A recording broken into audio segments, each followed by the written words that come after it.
akaongea mwenzake, hakuna shida. Wakati wa kutoa sadaka unanyanyuka, unatembea, unatoa sadaka, lakini wakati wa neno ni utulivu. Haleluya, haleluya! Kwa kila jambo lina utaratibu wake, lakini yote ni kwa utukufu wa Bwana. Kwa hiyo ninaenda kuleta neno la Mungu ambalo leo tunajifunza. Lazima tujue habari ya Biblia.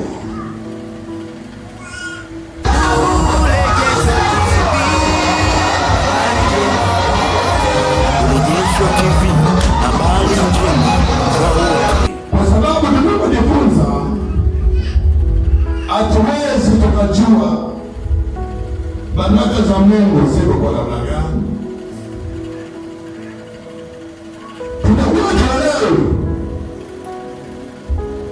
lakini tunapojifunza utashangaa watu wengi wanaendesha magari, wanajenga manyumba, wanafanya kirahisi sana, sababu kwa Mungu hakuna nguvu kubwa kupata utajiri, kwamba labda mpaka ufanye kazi kubwa ngumu ndio upate utajiri. Kwa Mungu ni simple sana. Bwana asifiwe sana. Haleluya. Kwa hiyo kwa wale wanaandika, andika ujumbe, andika ujumbe, andika ujumbe, andika ujumbe. Unasema andika sisi ni watawala, andika sisi ni watawala, andika sisi ni watawala. Unaweza kuandika mimi ni mtawala au sisi kwa wingi, kwa sababu tunaokoka wengi.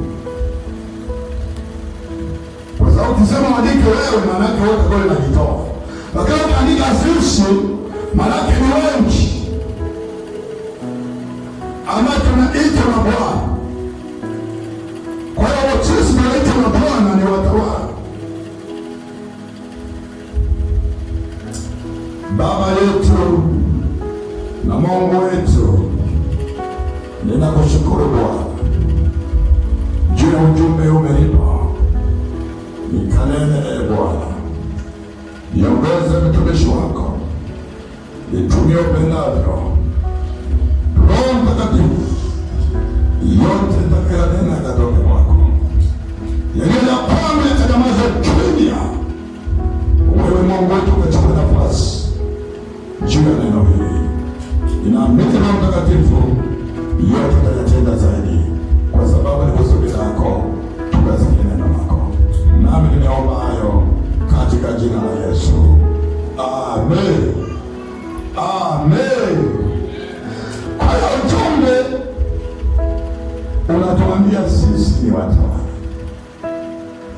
lakini ukigundua kwamba wewe ni mtawala, maanake na wewe naye aliyekutawala. Halo, sisi Bwana ametupa kuwa watawala,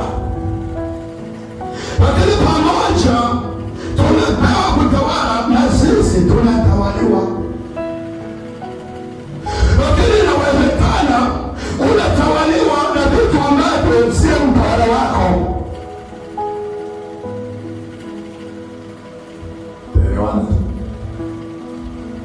Sisi ni watawala na sisi tunaye anayetutawala, lakini inawezekana huyu anayekutawala sio mwenye mamlaka kukutawala.